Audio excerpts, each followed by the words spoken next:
नमस्कार, मैं Praveen Kumar. Mission education में एक बार फिर से आपका स्वागत है। पिछले दिनों ईसीआई ने अपने एक महत्वपूर्ण डिवीजन में कुछ राजनीतिक दल का डिमोशन कर दिया।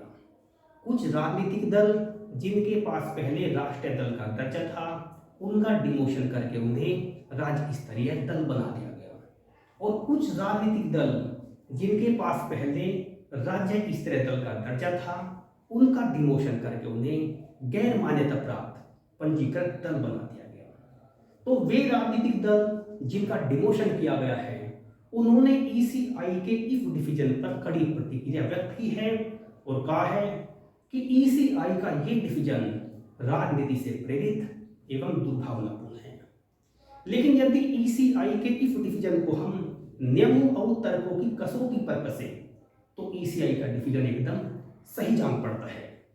क्योंकि भारत में राष्ट्रीय दल और राज्य स्तरीय दल की मान्यता लेने के लिए जो मानदंड तय किए गए थे, वर्तमान में कुछ दल उन मानदंडों को पूरा नहीं कर पा रहे थे, इसीलिए ईसीआई को उनका डिमोशन करना पड़ा। तो आइए यहाँ पर देखते हैं कि वे कौन कौन सी शर्तें हैं जिसके हिसाब से ईसीआई राजनीतिक दलों को राष्ट्रीय दल और राज्य स्तरीय दल का दर्जा प्रदान करती है। तो सबसे पहले हम देखते हैं राष्ट्रीय दलों को। देखो, भारत में राष्ट्रीय दल का दर्जा प्राप्त करने के लिए 3 शर्तों में से किसी एक शर्त को पूरा करना होता है।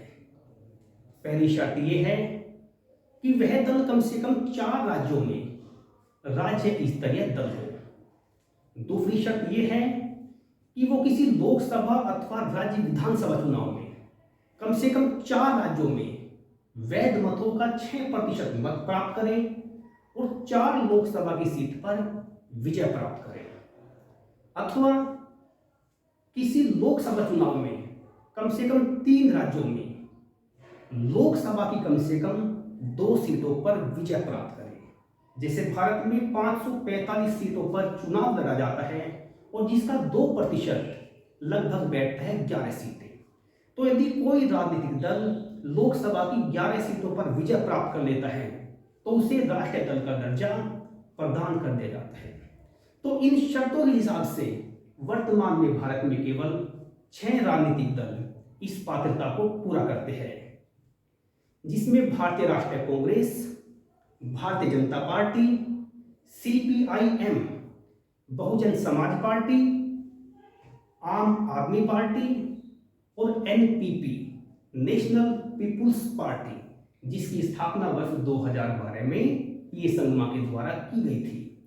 तो इन्हीं 6 राजनीतिक दलों के पास राष्ट्रीय दल का दर्जा प्राप्त है और वर्तमान में टीएमसी, एनसीपी और सीपीआई ये इन शर्तों को पूरा नहीं कर पा रहे थे, तो इन तीनों दलों का डिमोशन करके इन्हें राज्य स्तरीय दल का दर्जा प्रदान किया गया है। अब हम बात करते हैं राज्य स्तरीय दल की। तो भारत में राज्य स्तरीय दल का दर्जा प्राप्त करने के लिए किन्हीं 6 शर्तों में से किसी एक शर्त को पूरा करना होता है। इसकी पहली शर्त है किसी राज्य विधानसभा चुनाव में वैध मतों का 6% मत प्राप्त करें तथा विधानसभा की कम से कम 2 सीटों पर विजय प्राप्त करें। इसकी दूसरी शर्त है किसी विधानसभा चुनाव में राज्य की कुल विधानसभा सीटों का 3% प्राप्त करें।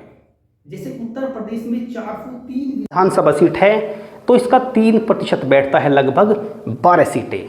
अर्थात उत्तर प्रदेश के संदर्भ में यदि किसी राजनीतिक दल को 12 सीटें प्राप्त हो जाती हैं तो उसे राज्य स्तरीय दल का दर्जा प्राप्त हो जाता है।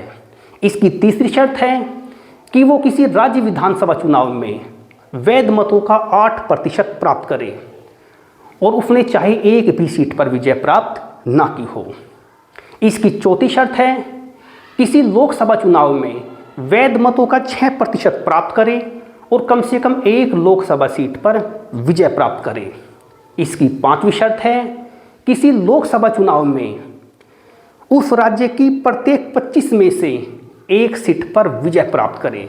जैसे उत्तर प्रदेश के संदर्भ में चूंकि यहाँ पर 80 लोकसभा सीट है, तो यहाँ पर यदि कोई दल 3 लोकसभा सीट को जीत लेता है तो उसे राज्य स्तर का दर्जा प्राप्त हो जाता है।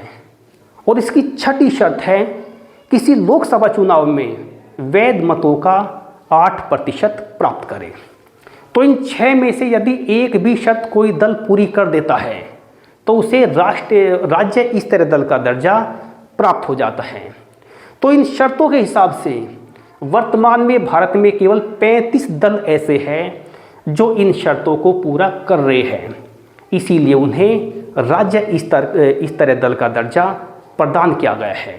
और उत्तर प्रदेश का एक महत्वपूर्ण राज्य स्तरीय दल राष्ट्रीय लोकदल इन मानदंडों को पूरा नहीं कर पा रहा है, इसीलिए राष्ट्रीय लोकदल का डिमोशन करके उसे राज्य स्तरीय दल से गैर मान्यता प्राप्त पंजीकृत दल बना दिया गया है।